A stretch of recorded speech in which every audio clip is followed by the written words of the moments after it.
Good morning, dear friends. It's a privilege to open this important event, and I would like to thank Dr. Fusco and the organizing committee for the invitation. It's really exciting. I truly hope that we could meet face to face as was planned last year, but unfortunately this didn't work. I'm not sure about you, but I already booked a family vacation to North Italy for late June this year, and I'm going to be there no matter what.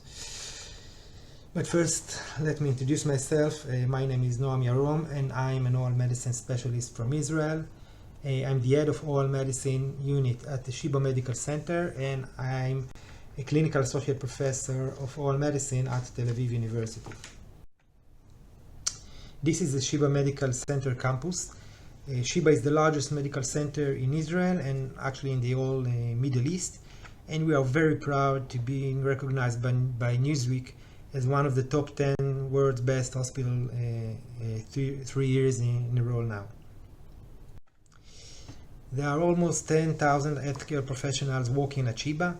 This includes more than 1,700 physicians working in about 160 departments and clinics and seeing more than 1.5 million outpatients and over 100,000 inpatients every year.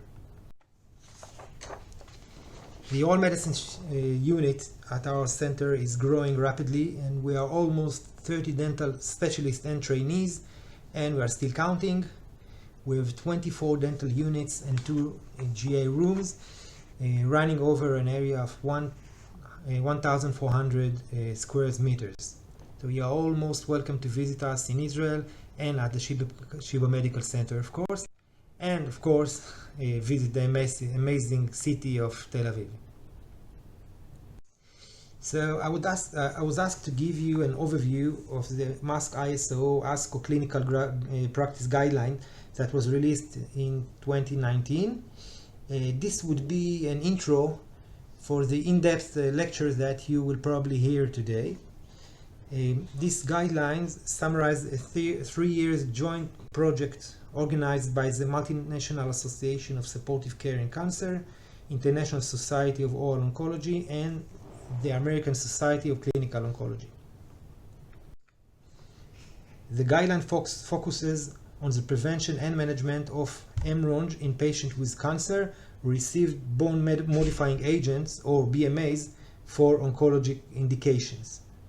Bone modifying agents is the terminology that was adopted by ASCO, and it was used throughout the guideline instead of anti-resorptive agents.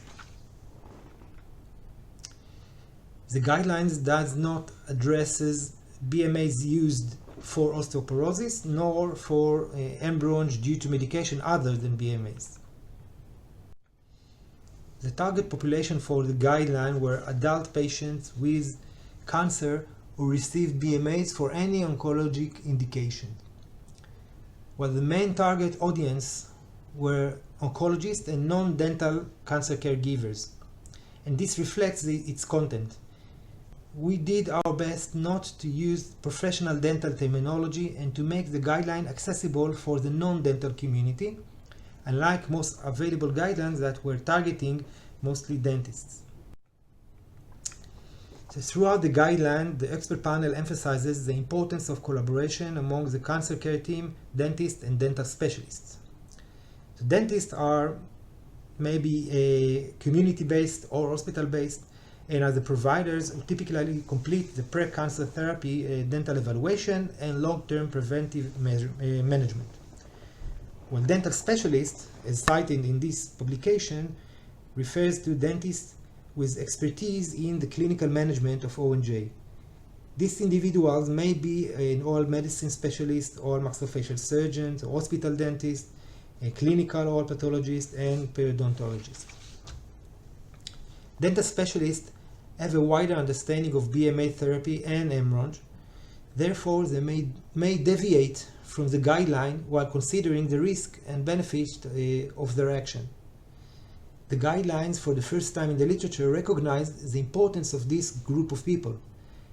This gives an important medical legal backup for dental specialists to act for the benefits of a specific patient who need special considerations.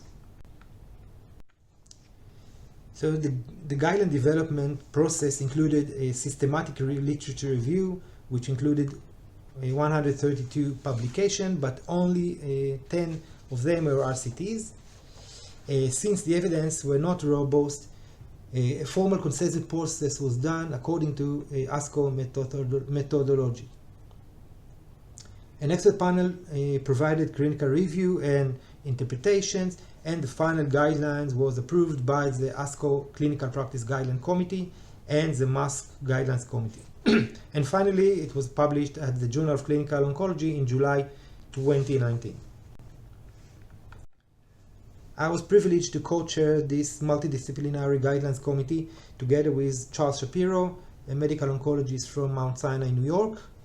The other member of the steering committee were Doug Peterson from the US and Debbie Sanders from Canada. The expert panel included well-known oncologists, oral medicine specialists, and maxillofacial surgeon, together with a patient advocate. You probably recognize many of the names at the list. The clinical practice guideline addresses 6 clinical questions, including what is the preferred terminology and definition for osteonecrosis, what steps should be taken to reduce the risk of osteonecrosis in cancer patients, how should osteonecrosis be managed and staged, should BMAs be temporarily discontinued after the diagnosis of MRONJ, and what outcome measures should be utilized in clinical practice to describe the response of MRONJ lesion to treatment. So, although I was the chair, I lost the first battle, which was the terminology. I thought that drug-induced ONJ is more appropriate in the light of many drug-induced conditions in medicine. However, most of the panel suggested to use MRONJ, so MRONJ it is. The panel decided to adopt the 2014 AAOMS diagnostic criteria, which are most widely used and are relatively simple for non-dentists. Regarding the steps that should be taken in order to reduce the risk for MRONJ, the panel emphasized the importance of coordinating the care. For cancer patients who are scheduled to receive BMA in a non-urgent settings, oral care assessment should be undertaken prior to initiation of therapy. Based on the assessment, a dental care plan should be developed and implemented. The care plan should be coordinated between the dentist and the oncologist to ensure that medically necessary dental procedures are undertaken prior to the initiation of BMAs, and follow-up by the dentist should be performed on a routine schedule once therapy with BMAs has commenced.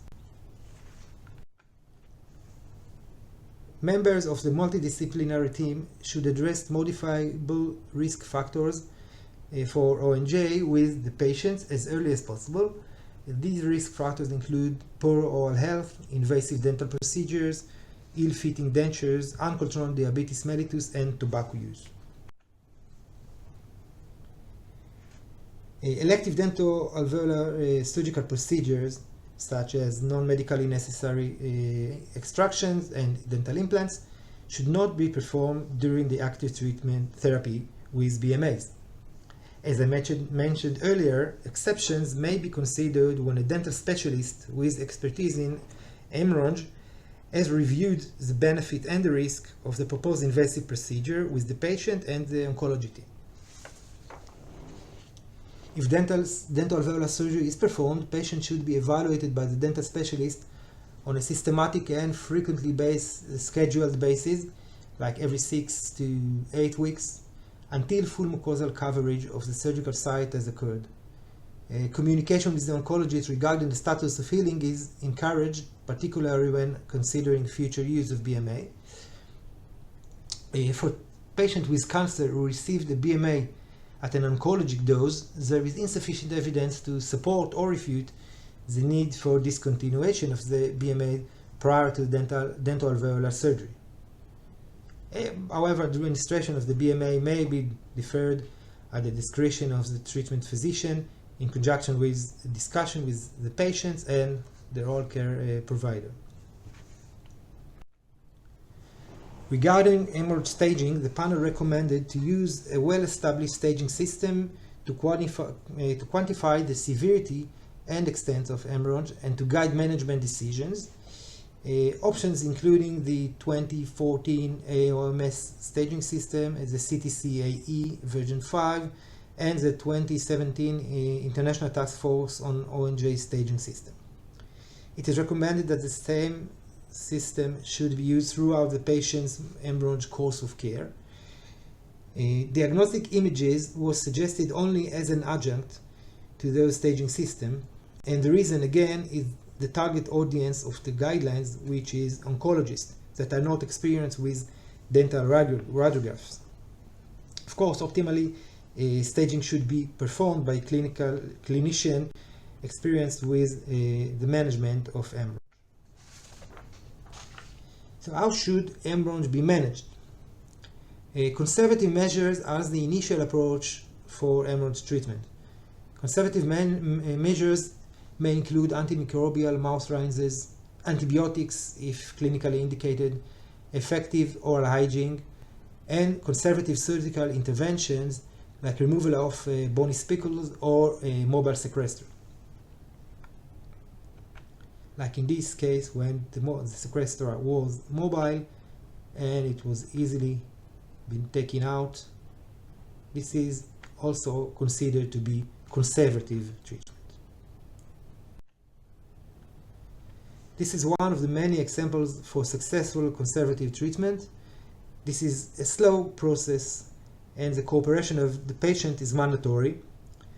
The radiographs were taken almost 2 years apart, but it's a very nice outcome.